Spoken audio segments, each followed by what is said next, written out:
with you today. My name is Kátia Almeida, and I'm part of the leadership team of Girl Move Academy. And today we will be talking about leading teams for social innovation. This webinar, as probably most of you know, is supported by the EIB Institute and Católica University of Lisbon. And this is dedicated mostly for the SIT alumni.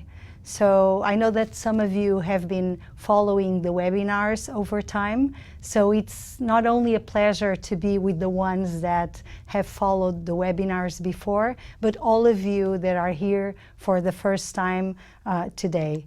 The webinar, it's supposed to be interactive as you like. So if you want to ask any questions, you can use the chat option or the raise hand, and here you will be talking. From our experience, the chat usually works better. So as I go through the slides and I talk with you about the topic, please feel free to interact and to ask questions, and I'll try to go back and to reply to whatever questions you might have. Just so that you know, the webinar is being recorded so that it can be available afterwards. So if for some reason you need to leave or something, then it will be available for you and for other people to watch afterwards. So, okay, going to our topic, leading teams for social innovation. I'm a big fan of this topic in general, and I've been working with teams over time, and there are always many challenges related with leading teams. So the main things that I want to talk with you today are related with how can we not only engage the team, but keep the team motivated over time, motivated and committed. And my goal is to explore mostly three things. First, you need to know where are you currently at this point, and what is your commitment with your enterprise and whatever you are working on. Secondly, you need to recognize what are the team needs at a certain point in time, and then some tips to engage the team over time. And of course, there will be a part of questions and answers that could be at the end or as we go. Okay, so starting with the first question, where are you at this point, where you are and your commitment? The first thing you need to understand is what are your reasons? Why are you doing what you are doing? And everybody that embraces a social enterprise for some reason, for many people, there is a problem that we fall in love with, and then we are so into that problem that we want to do something about it, and we feel like we are change makers, and we have that willingness to move sometimes mountains, to make things happen and to solve that problem with a solution or a group of solutions that can make a difference and be sustainable over time. So this would be theoretically the reason for probably most of you. But it's not always the case, and I really like this sentence from Bill Drayton that he says that oftentimes entrepreneurs with narrow objectives, including self-interest, shareholders' interest, or a religious or ideological end, pull the world astray.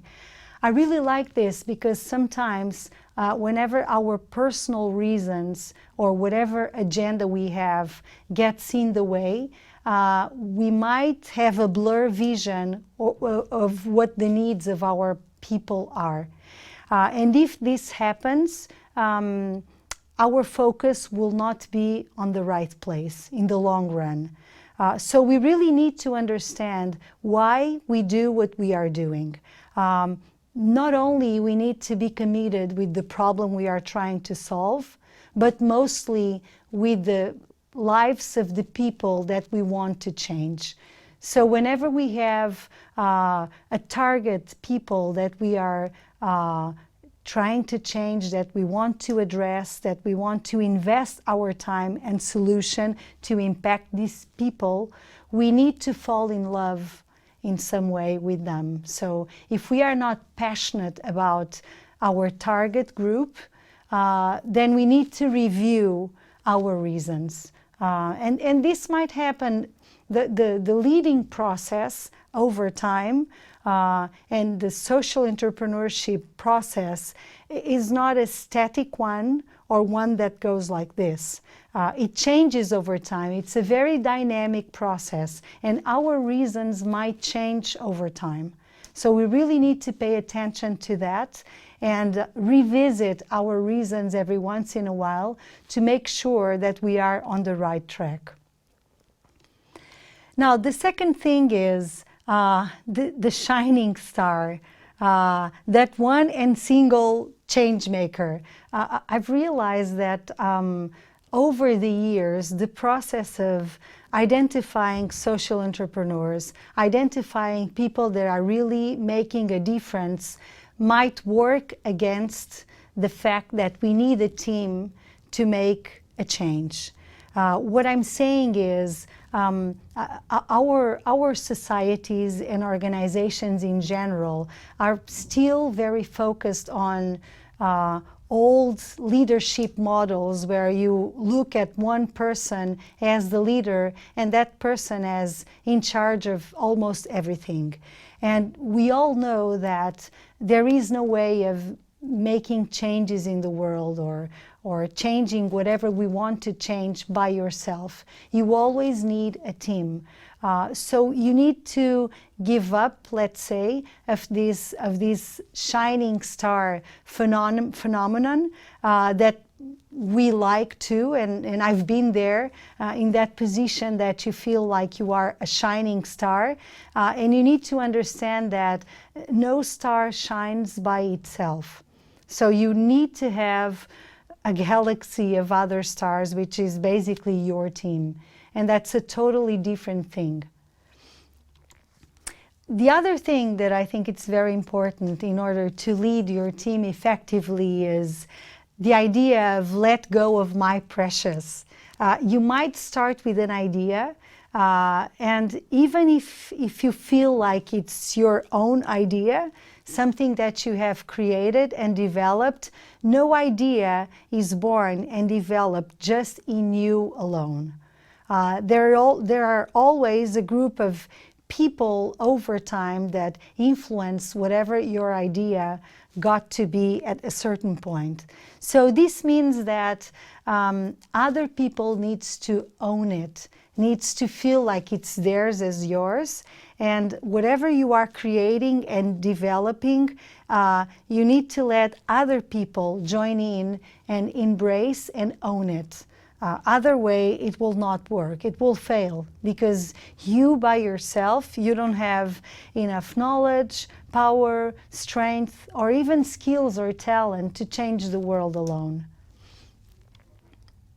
The other thing that I find to be really important is what type, and you should look at this, what is your style, your leadership style. There are many leadership styles that it's interesting to look at, and each person has its own, and that's the marvelous thing about leadership.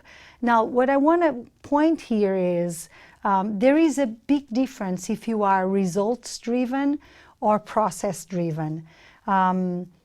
If you are only results-driven, in the long run, you have bigger chances of neglecting your team needs because you will be so focused in the outcomes you want to have that sometimes you might forget what it takes to get there and all the important steps in the process. And that's the daily life of your team. And that's the daily life of the people that are working with you. And sometimes organizations are quite good on reaching certain results and certain outcomes, but the process is always very complex and complicated, and it drains people out to a point that turnover becomes really big. You might lose talent because the process, if it becomes painful for your team, you will lose them at some point. So think about this and think about how do you manage your projects? How do you manage your team? Are you exclusively focused in results, or can you have a balance between these are the results that we want to reach, so let's go through the process and let me work with the team along the way in a way that I understand what it's going on. The other thing is you need to decide as a leader, as a team leader, if you want followers or if you want change makers. And the interesting thing is that today in most of the enterprises, startup, social entrepreneurship ideas, almost every one of these new things that are coming up, most of the entrepreneurs will prefer to recruit change makers like yourself. And this means that a change maker will bring knowledge, will bring resources, and also a lot of determination to make things happen. And if you want followers, these people will not feel fulfilled over time. Because they have a strong power, they have a strong urge and need to make changes, and they will need space to make it happen as well. So if your idea is just to have followers, then you can just have an army of people that will do whatever you tell them to do, and that will be okay. And at times, this is exactly what organizations and teams need. When you have an organization or a program that is changing over time, that wants to be very flexible, that wants to adapt to fast changes, you are more likely to recruit change makers, meaning that you will have to work with them in a different way than what you might be used to in other type of organizations that will be more structured, more routine-based. Now, the second thing that I want to explore with you is related with the team needs. And this is where you can find tons of information. It's really easy to just search on Google and find a lot of information about what do team need in general. And I recommend for you to explore all this information that the Center for Creative Leadership has on this topic related with planning, action needs, interpersonal needs, and I will focus more on the interpersonal and personal needs, because remember that a team of people, and you always have to keep that in mind, it's a very dynamic process. People are not the same every day, all the time, and they are influenced by everything that happens in their lives. That's why this is a very dynamic process. And the other thing is, a lot of organizations don't have just one fixed team or several fixed teams. We have mixed teams. Each of us might belong in the same organization to 5 or 6 or even 10 different teams, which makes the dynamic even more complex. So you need to look at each person's individual needs so that you can respond to the team needs in general. To me, one of the most important things whenever we are talking about interpersonal relationships is respect. There is no trust without respect. And you show respect on a daily basis in the way you interact with your teammates, in the way you respond to whatever their needs are, in a way you communicate with your team. Having an open and honest communication, it's very important. Nobody wants to be taken by surprise with information or with something that they are not prepared to receive. Or something that they feel like it wasn't honest from you, the way you described the information or told this. And what I recommend is a really good training on assertiveness, a more assertive communication. And this is interesting because it varies depending on the culture, which is interesting as well. There are cultures that are much more assertive than others. For the Portuguese, for instance, it's a training that we all must have in general. We are not very assertive in general. So it makes it harder to have an open and honest communication. If we are afraid of what other people might say, or if we have angry feelings about something and we have a hard time on sharing that in a very respectful way, then we have a big chance of becoming passive-aggressive in the way we communicate. So we need to pay attention to all of that. And the other thing is shared understanding of roles and responsibilities. Not always it's clear for everybody who is responsible for what, and what are the tasks and roles that need to be done at a certain time.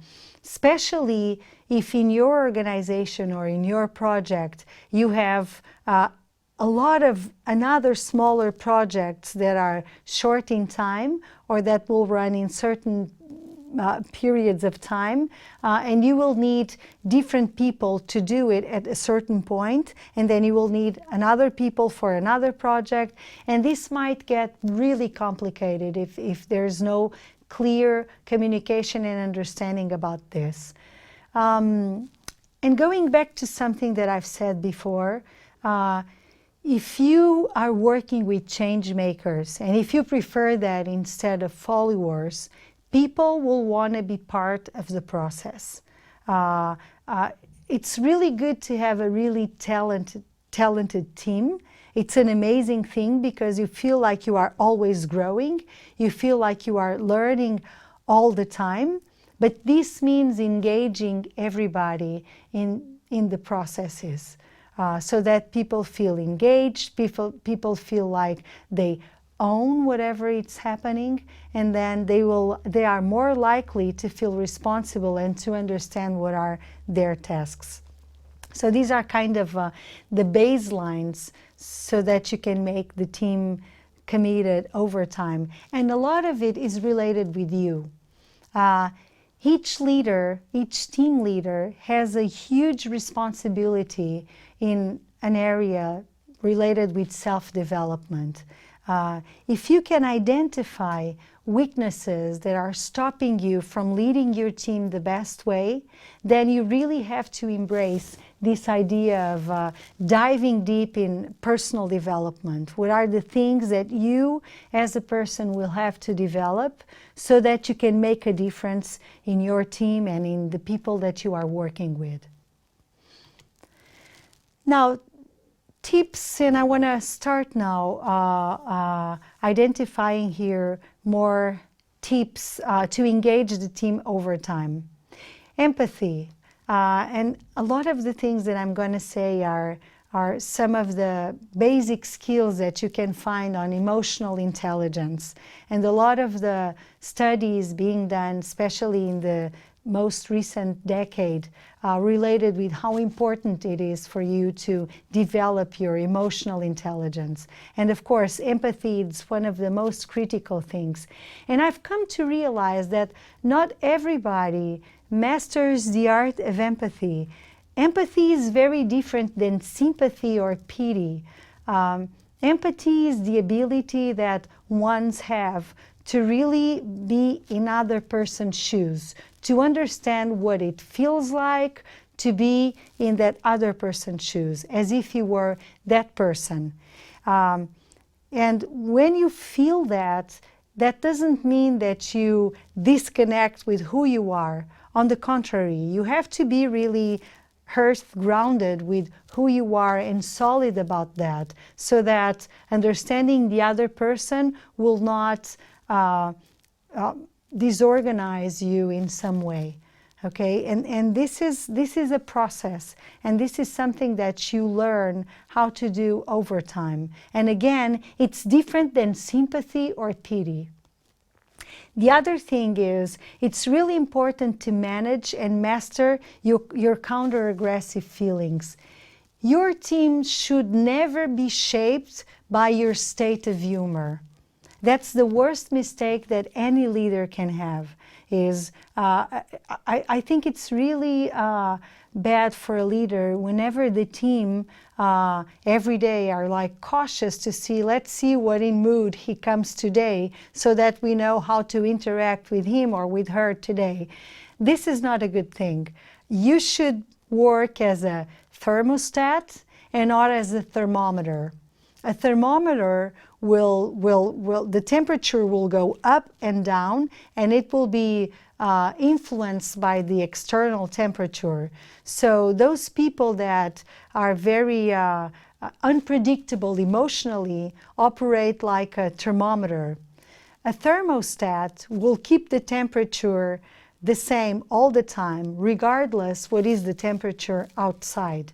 That means that sometimes you really have to work really hard to manage your feelings, your emotions, in a way that you can continue to keep your team safe.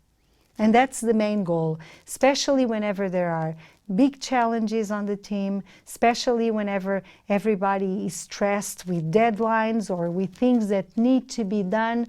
The last thing they need, it's a leader that is transferring his counter-aggressive feelings or his anxiety to other people. That's the last thing that your team needs.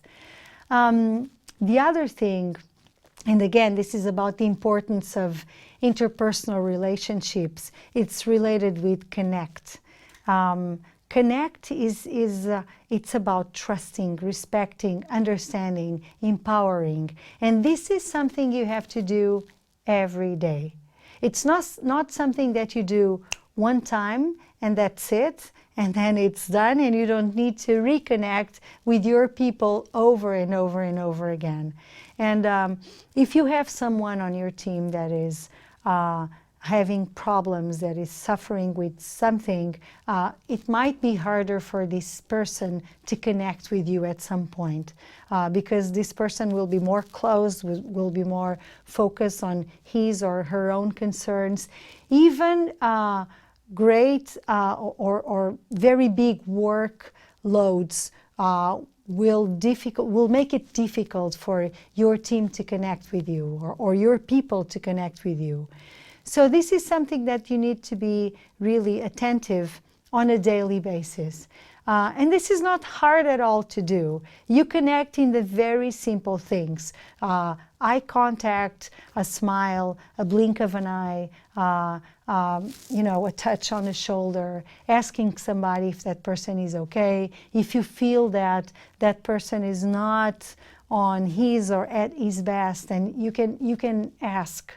Okay, you can gently ask if everything is okay. So you are opening a door to show that you understand and you are there and you are in the here and now. And sometimes connecting with someone at a critical point in their process is what this person needs to reconnect with whatever it's going on the here and now of your team and recharge his batteries to be able to be focused on the work with the rest of the team.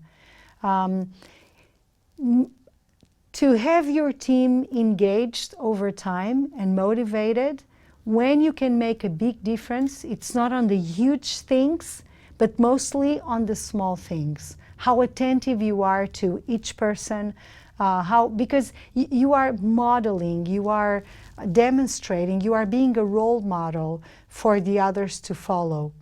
And the way you demonstrate care is the way your team will care for each other. And this is what we are talking about.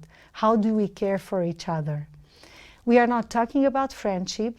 We don't need to be friends with our teammates, even though it's natural that that happens because we spend most of our awake time with our team than with our families in general. So it's natural that we get close, we get more intimate, we become friends. That's a process that can naturally happen. If it doesn't happen, that's okay. We don't need to be friends to work really well together. Okay? Now we need to learn how to respect each other. And that's the most critical thing. And especially in the most stressful situations, we tend to look at the ones that are more like us and be less comprehensive with the ones that are very different than us. So be careful with that. That's why we need to exercise empathy, connect, and managing our counter-aggressive feelings on a daily basis, and not when there is a stressful situation and then we lose it. Let me tell you that, and this is just information so that you understand how the entire process happens. We have something that it's responsible for empathy, for counter-aggressive feelings, for all of that, that it's called mirror neurons. So all of us, we have these neurons, they are the mirror neurons that will make us mirror the other person's emotions. So if at a certain point, if you are interacting with other people on your team and you start feeling anxious and you start feeling angry and you don't know where that comes from, you are probably mirroring your team's emotions, because that's how this operates. So if over time, if you come to your team very anxious, very insecure, very irritated with something, what you are creating in your team is insecure, anxiety, scared. So your team, this is what you are creating on your team.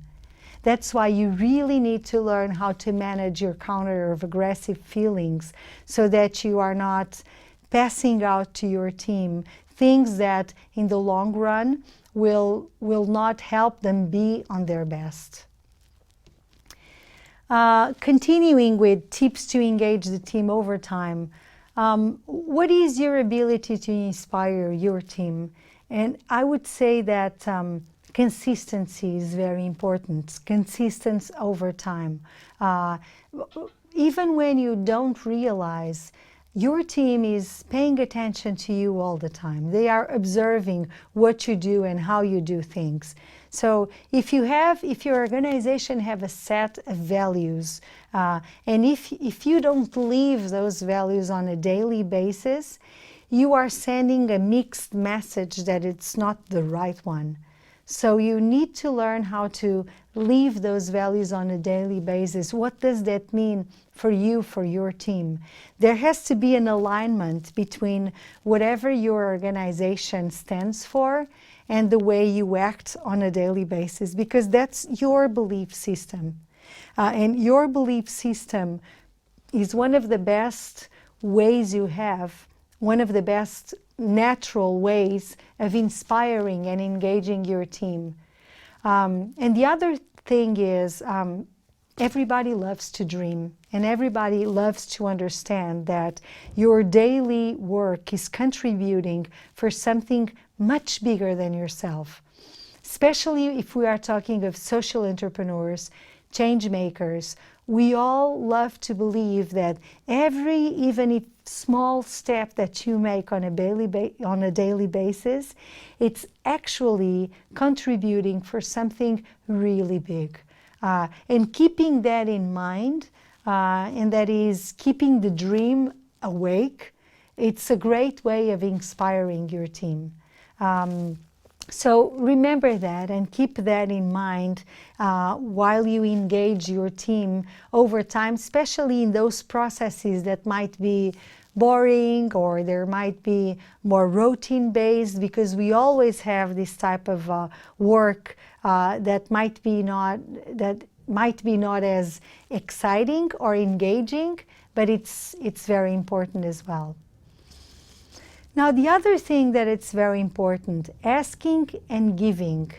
Don't be afraid of asking for help or giving help or providing something, even if it's not asked. Everybody wants to feel useful, and everybody loves whenever somebody comes and asks for help, especially in something that you are really talented on. If it's something that you feel like it's your strength. So if somebody comes to you and asks you for help on that, we are always available to help our team whenever they need to. And if you assume that the team is available to help each other whenever it's needed, even if they don't ask for help, then this is a great tip for you to understand that it's important to ask for help. And don't assume that people will know whenever help is needed. Not always that's clear for your team or for the people that work with you. By asking help and giving help, this fosters trust, commitment, and engagement. And the times that I've seen the more committed teams is when they are really engaged and helping each other to accomplish something that it's a big challenge.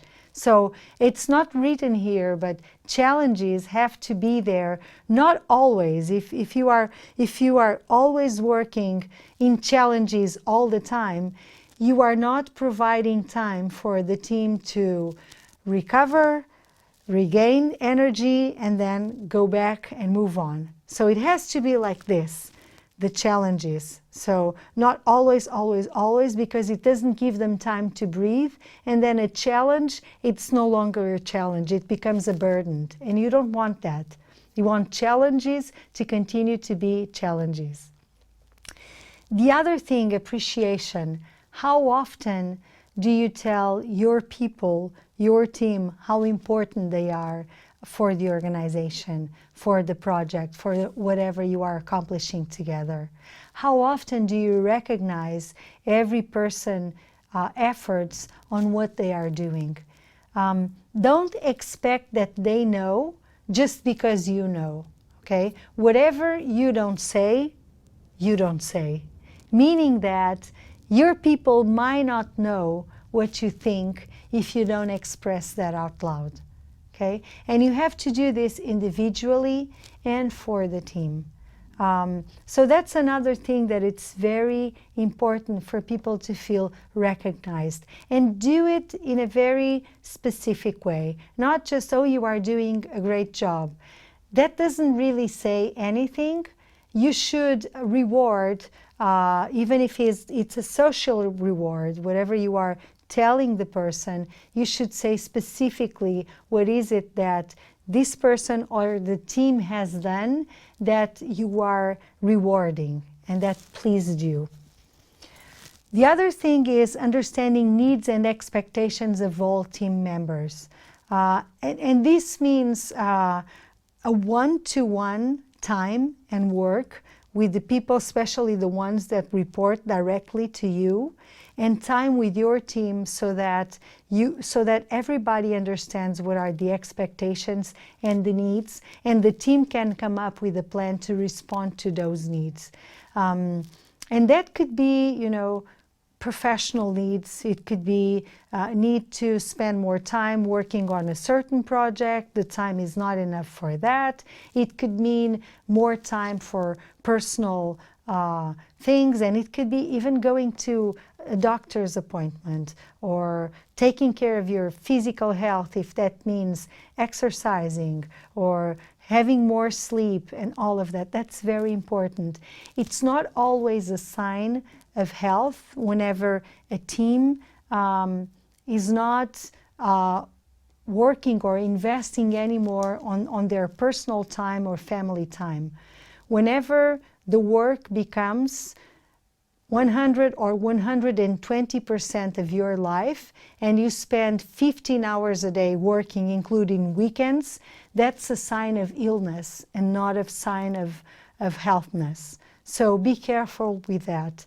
And it's your job as a leader to watch for your team, because remember that most times it's whenever you are not thinking of work that you can actually recharge, have wonderful ideas, and bring back something that will continue to value whatever you are doing on a daily basis. And an organization and a leader needs to save space and create space for that. The other thing, and this is one of my favorites, what is your motivational model? And the first time I saw this image, I thought this is really awesome. Up to this day, there are people that still believe that this is the best motivational model and system. I don't know if this works with you, but with me, it does not work at all.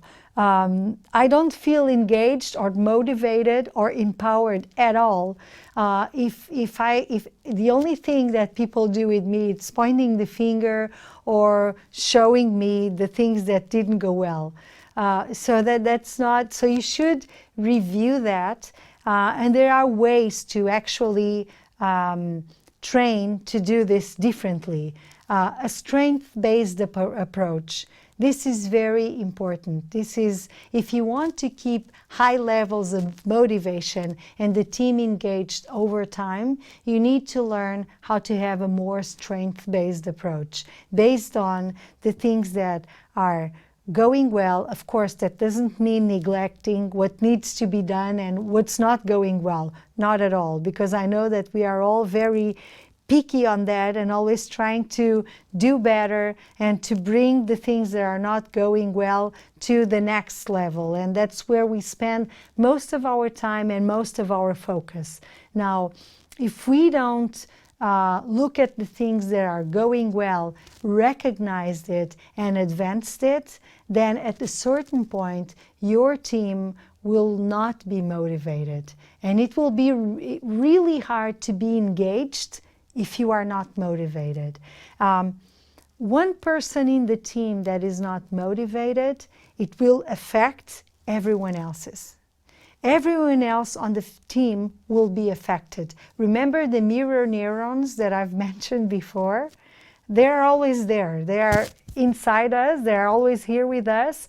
So that's why whatever happens with one person on the team influences everyone else's in ways that are much bigger than what we imagine. Engage the team both in the problem and the solution.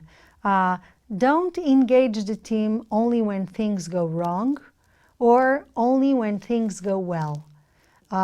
They have to be engaged during the entire process. Especially if you are working with change makers, remember that, okay? If you are working with talented people that are responsible, that can manage themselves and that want to manage and do something, okay? Strong culture, of course, I'm a big fan of culture and the organizational cultures. I'm a big fan of that. And there is a quote from Peter Drucker that he says that culture eats strategy for breakfast. And that's very true. You can have a beautiful strategy in place. You can have, in a management point of view, a perfect strategy, and everything is really where it should be so that your project and your organization can move on. Now, if you don't have a good culture, it will fail. Your strategy will fail tremendously. And the culture is built by, not by spending a bunch of money and having people doing things together, but by how people engage, spend time with each other. It's more in the daily life of the team. The working setting, where do your team work? When is the team together? What happens when they are together? How do we celebrate? How do we have fun together? How do we belong? What are the things that makes us feel that this is where I belong? And if you ask this question, and if the answer is, I don't belong here, that means that there's something wrong about that culture. Or there is a misplacement and you are not on the right place, or there's something about the culture that needs to be done and it needs to be rebuilt or built if it never happened before. Now, one of the good things about Girl Move Academy is that we work with, our project is such an amazing one. Whatever our program, whatever we are doing, we are working with amazing women, Mozambique women, and our goal is that these women at some point of their lives will become the leaders of the Mozambique society. Just this dream alone, it's enough for us to feel connected to something that it's very strong and powerful. And your vision and mission can have the power to do that.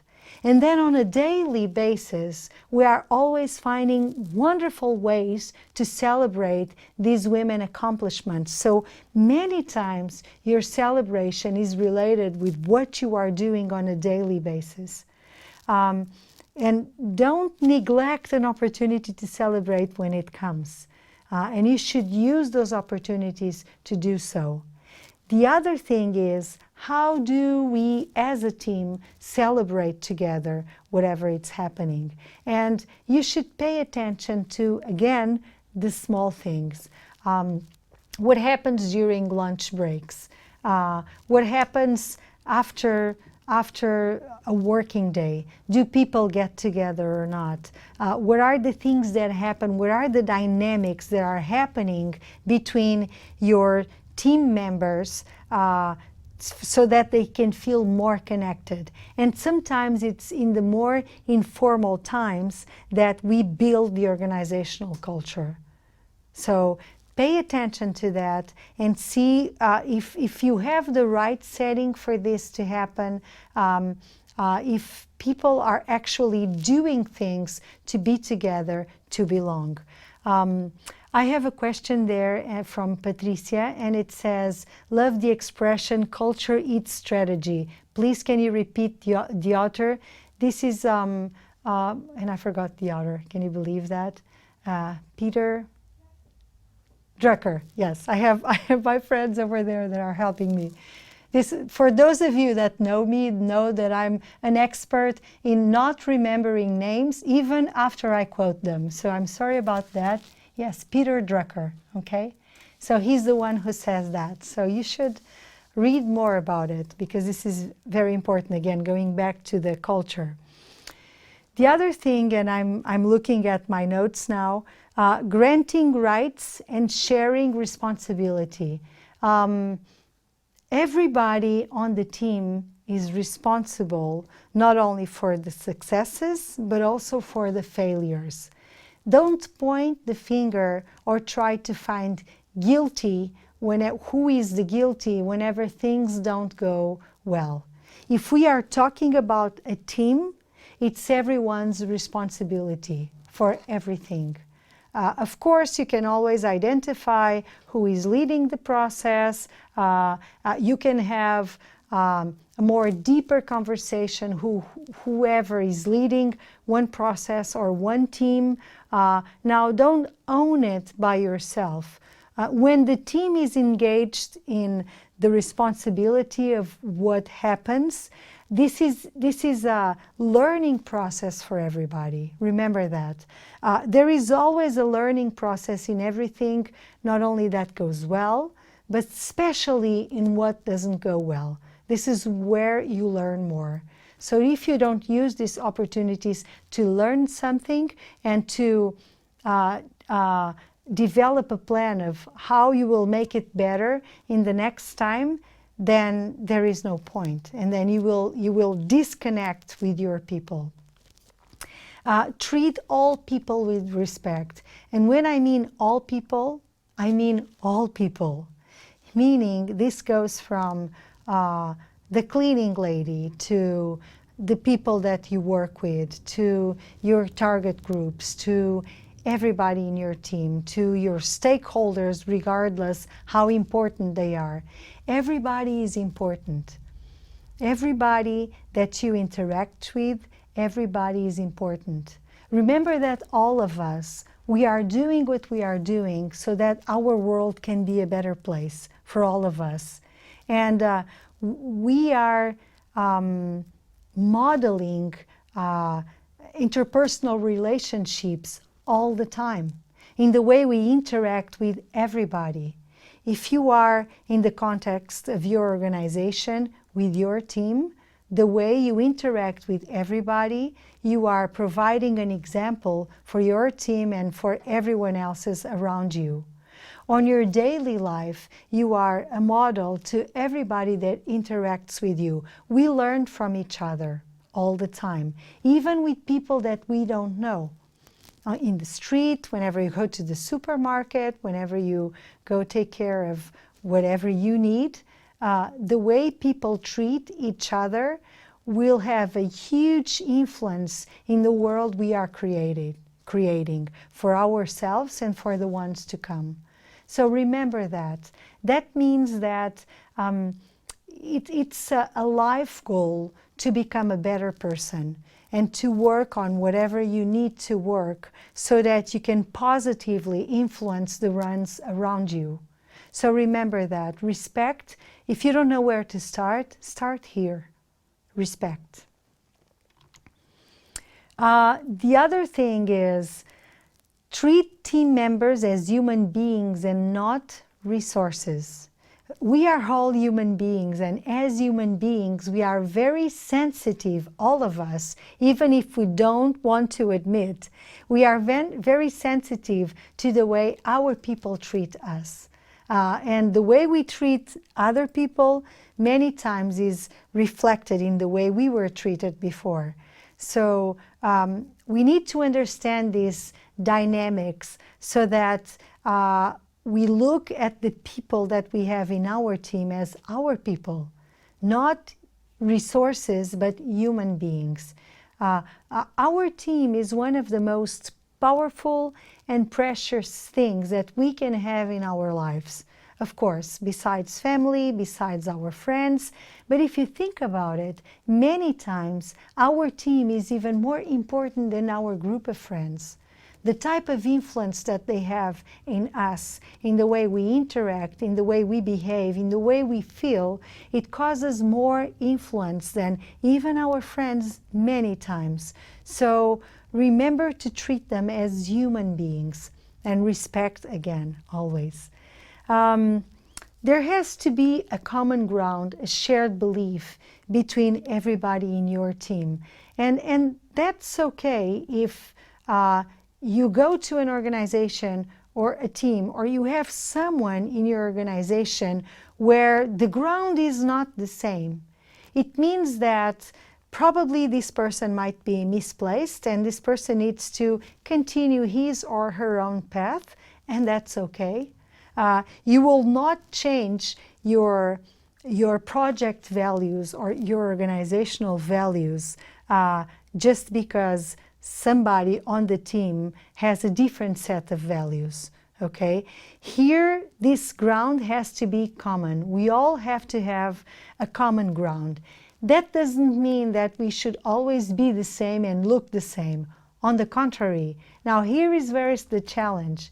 We have to share the same values in the same organizations and ideally be as different as possible. Culturally, religiously, with your background, with your family, with the communities where you come from, with the education you've had. The more diversity you have on your team, the better. The more likely you are to create something new. Now you have to learn how to embrace that diversity as well. And what will bring us together, it's this common ground. Is a shared set of values, mostly. The other thing is great innovations are rooted in relationships, and that all real relationships are non-transactional relationships.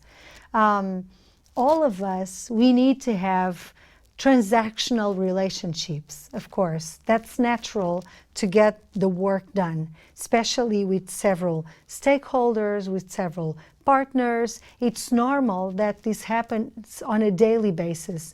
The more complex your organization is, the more you will need this. Now, what will really make a difference for your team, it's the real relationships and not the transactional ones. So that's a different type of relationships. And these real relationships are based on a daily basis interaction where all the things that I've mentioned before need to be in place. Celebrating, of course, celebrating is one of the most important things. And the interesting thing is that great things are always celebrating something, always. The fact that for the teams that are really working really well together, this is when you get their enthusiasm while going to work. When you are going on your way to work, you are really excited. When you wake up, you are really excited because you are going to work. You will be with your team, and just the fact that you are together, sometimes it's a reason just to celebrate. And the question is, how do we build that? How do you cultivate this state of being within your team? And what I'm telling you is, do not neglect any opportunity to celebrate. Great teams fail to be great because they do not celebrate. So please do not neglect that. Even if it is a small accomplishment, a grant, somebody that reached something, even if it's personal, someone in your team that had a niece or a nephew, somebody that is going to visit something that it's very important for him or for her. On your work on a daily basis, you work really hard to accomplish something. Whenever you accomplish it, especially if it is a team accomplishment, you have to celebrate. How do you celebrate? Whatever that means for your team. I've seen teams doing many different things. There is no recipe for this.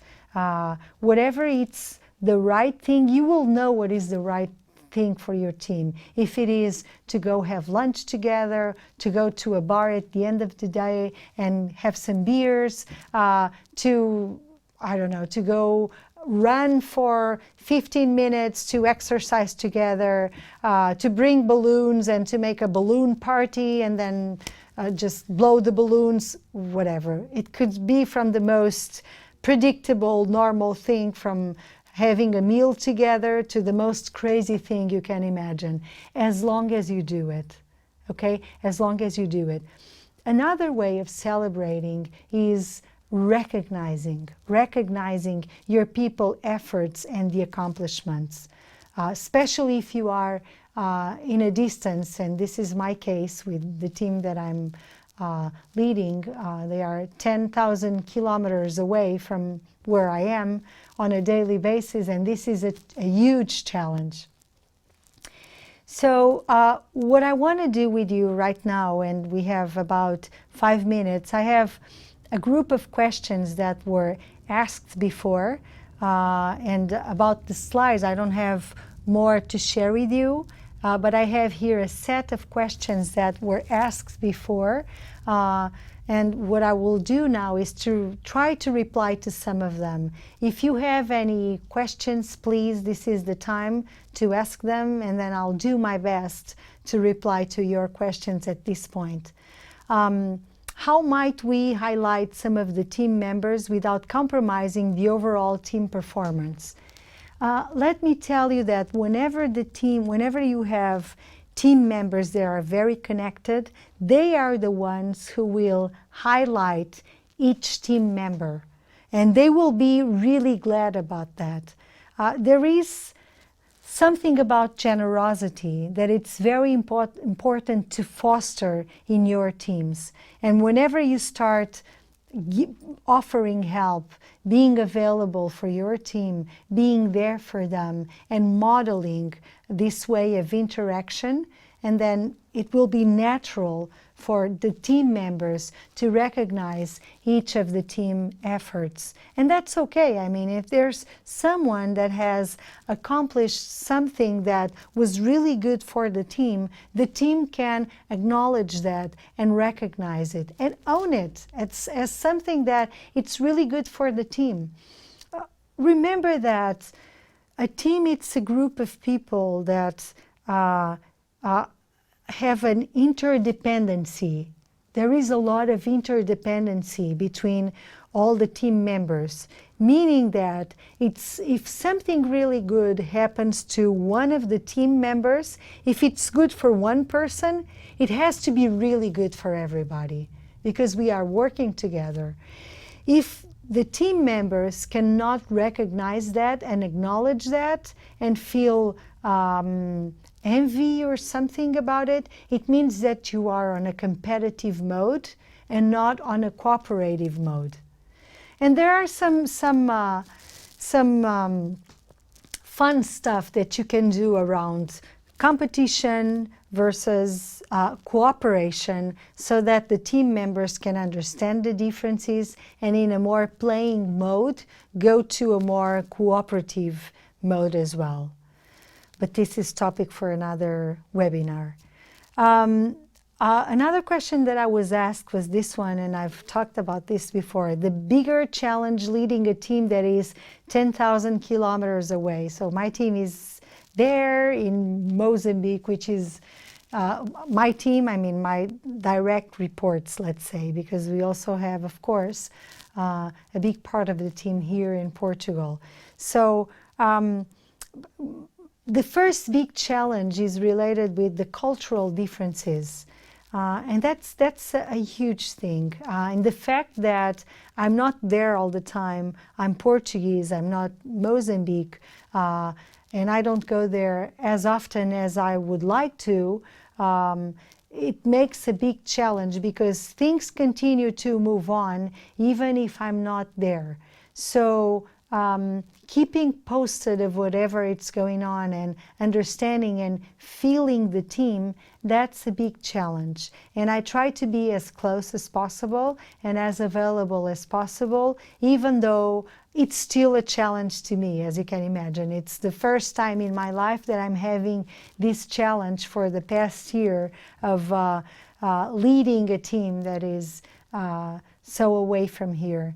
And I'm a very hands-on person, meaning that I really need to understand whatever it's going on a daily basis so that I can be a better help for my team. Now, the good news is that I have a mature team that they were really aware of what they were doing whenever I started doing what I'm doing, and that helped a lot.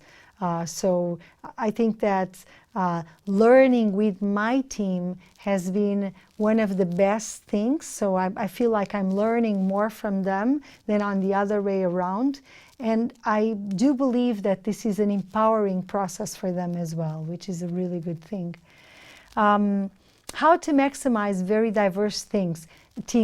This is one of the best things that any organization can have, is very diverse teams. The way to maximize that is improving communication in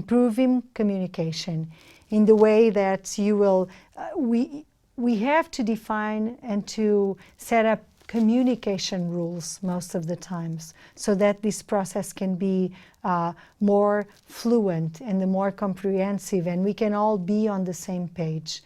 So there is no way of maximizing diversity without communicating well. There is no way.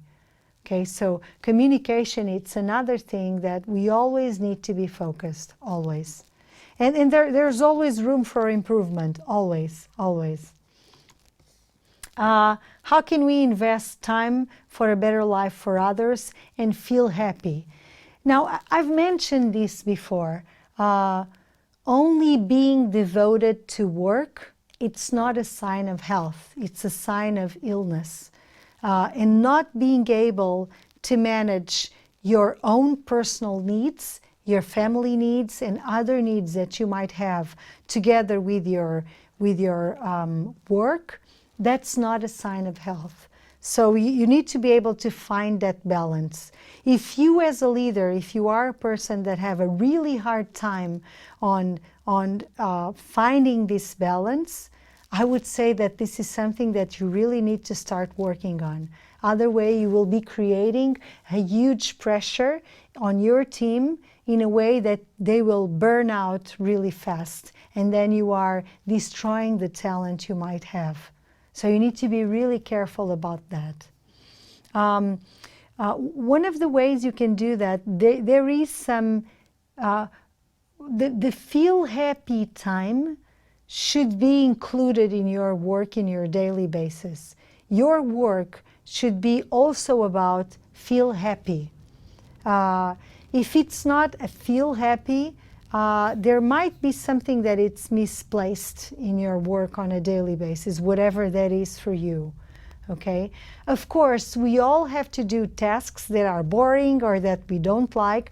I'm not talking about specific tasks that we all have to do that might not be as fun or as enjoyable. I'm talking on the majority of your efforts, of your work, of your dedication. If for some reason you are feeling pressure and you feel like this is taking quality from your life, there are many things that you need to review, not only on a personal level, but especially on a working level.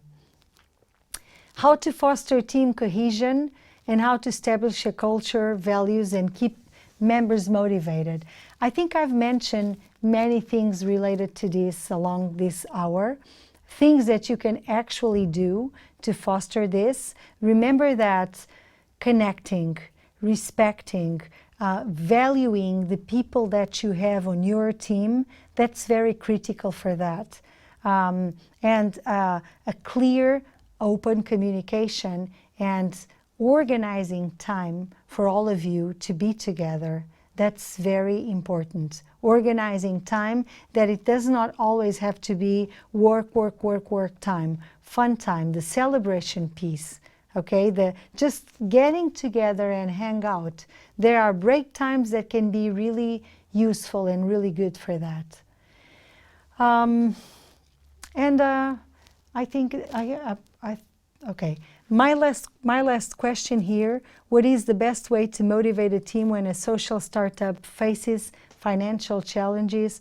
Well, I would say that for most of the startups and for most of the social startups, this is one of the biggest challenges.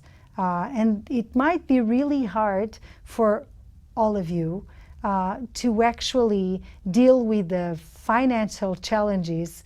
And if you do not engage your team, they need to understand what is going on. Help them, have them be part of the solution and not only part of the problem. Okay? Okay, I have another question, and I think it's for Patricia as well.